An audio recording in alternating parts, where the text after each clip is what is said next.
Hello, my fellow entrepreneurs, side hustlers, wealth creators, and investors. My name is Weide-Market, and I am the Chief Wealth Coach and founder of Weide-Market. In this video, we'll be talking about investing for beginners.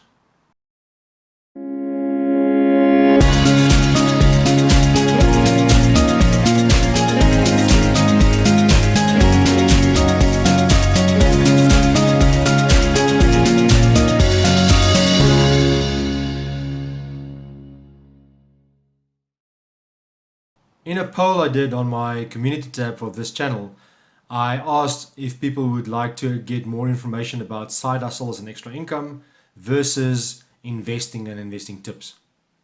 An overwhelming number of voters said that they would prefer having more information about investing.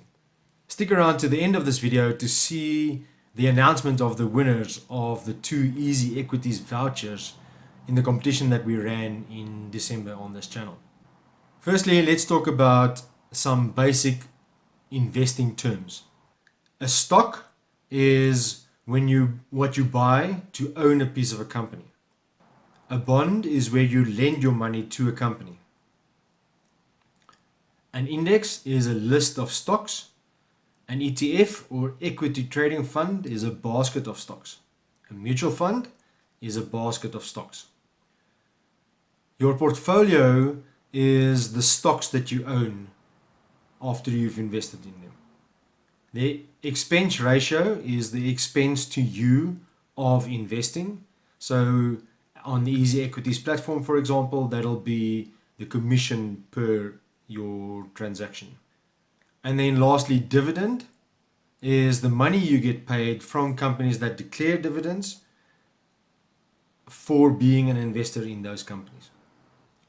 So the first thing I want to talk about is to aim low enough. Now hear me out. The very point of investing and managing your finances correctly is to increase your finances and reach some lofty goal.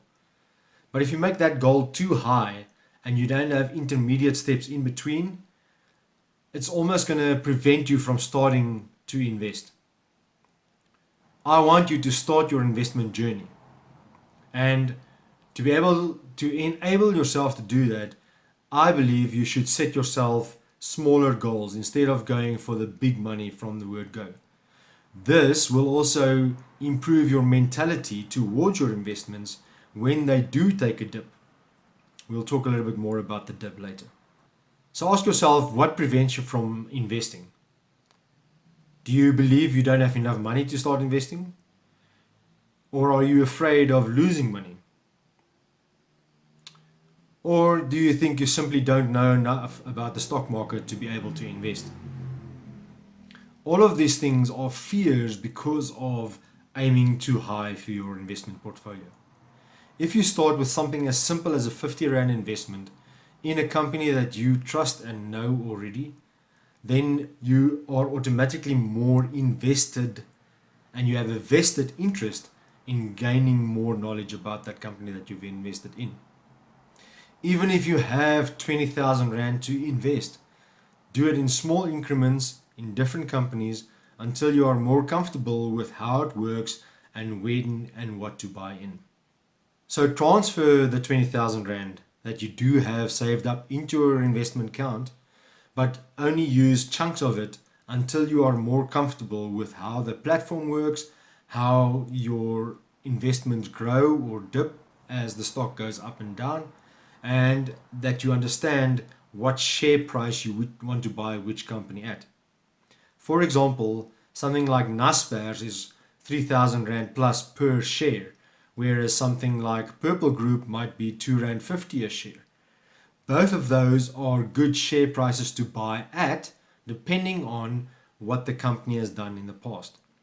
So I will show an example now where you can look at the graphs of the company and see what they've done over the last 5 years or over the last 3 months, 6 months, 1 month. Look at different time periods to determine where the share price is right now and what it is in relation to what the share price was in the past for this company or this ETF or this basket of stocks that you want to invest in. Now, let's talk about where do you get the money from to invest with. Well, if you don't have an income, obviously you have to find a way to generate an income. But once you have an income, you need to manage that income. Your income and your expenses must balance out so that you have a surplus, a minimum of 10% I would recommend, to put aside and pay that into your investment account so that you have money available to do the investment with once the opportunity to invest arises. In other words, spend less than you earn, or as some people would say, pay yourself first. Put money aside for yourself first, for your own investment first, before you start paying your bills. In other words, let's say it's 10%, live off 90% of your income, of your take-home income. In other words, get used to only living off a portion of your income so that you have money available to invest on a monthly basis. You don't necessarily pay it into that investment on a monthly basis, but you transfer the money into your investment account. If you are not in that position to put money aside, take a step back and have a good hard look at your finances. What are you doing in other words, what are you spending too much money on? What are the things that you can cut back on? Are you living too comfortable? Are you paying too much for rent? Do you have too much of a fancy car? Are you buying too much food?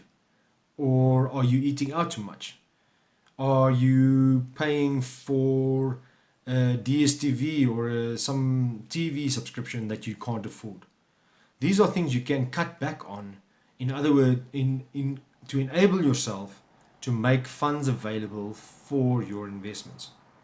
Once your investment starts making money, you pay the dividends back into your investments, and then you can start using those dividends payments to increase or substitute some of your income. But the bottom line is that you almost want to never use money from your investments so that they keep on growing. It is my recommendation to get into the habit of putting money into your investment account whether you know what you're going to invest in or not. That creates the habit of investing. The habit of investing is what's going to make you wealthy in the future. Your current habits determine where you end up in the future. It determines your results in the future. So when is the opportunity to buy your stock? Well, you'll hear a lot of people say buy the dip. Now this means that you need to be patient to wait for the dip in the share price of the company you want to invest in. There's no point just buying every month, blindly buying shares in a company, I believe. Some people might have a different strategy, but I believe putting the money aside and waiting for the opportunity, the dip in the share price or the stock market crash or whatever the case may be, the market goes up and down. Don't panic. Once you have that money in your investment account, wait for the opportunity. You need to have a strategy. You need to have a goal, and you need to have patience to wait for the opportunity to invest. With those three things, a goal, a strategy, and patience, it'll give you the confidence that you make the right decision at the time that you make the decision to buy into the company that you want to buy into. Looking at the share price graphs that we were looking at earlier, you can determine whether the share price for the company is relatively high compared to what it was in the past or relatively low compared to what it was in the past. And if it is relatively low, that's the dip. Buy the share. If the company or ETF or fund or index is on a downward trend and you are worried that you're going to miss the dip and it's going to spike up again, I suggest buying the dip.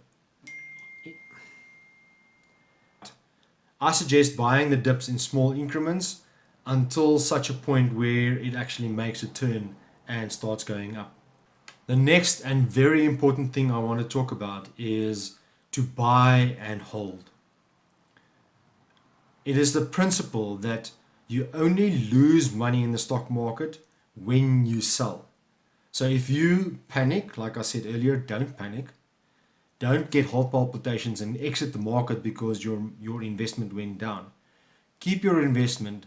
If you have chosen the correct company to invest in and you trust that company and you know that the company will recover, even if it does go on a dive in the share market price or the share price in the market, it will recover.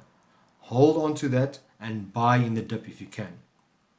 It means that as long as you have those shares that you bought in the company that you've chosen to invest in, that share, your amount of shares doesn't change as the share price goes down.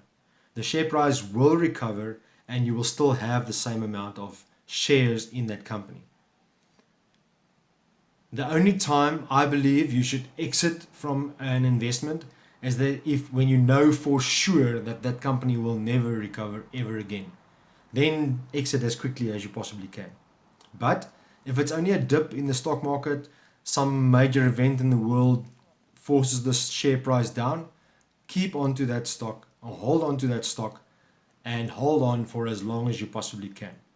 If you have funds available, like we said earlier, put money aside in your investment account on a regular basis, buy more, and you will thank me later. Now we come to a little bit of a fun side in this video where I actually announce the winners of the EasyEquity's vouchers in the competition we ran in December on this channel. And the winners are Sandy Mkabela and the Frugal Rhino. Whoever he is, I'd like him to get in touch with me and let me know how I can send him the voucher. If you find value from this video, please remember to hit that like button, subscribe if you haven't done so yet, and hit the bell for notifications for future videos if you don't want to miss out on future content. If you like this video, I'm sure you will find value in this next video where you will be able to see a little bit more about Easy Properties and how you can diversify your investment portfolio using the Easy Properties platform, which is also from EasyEquities. I hope you have a lovely week. May you be blessed, and I'll see you in the next video. Cheers.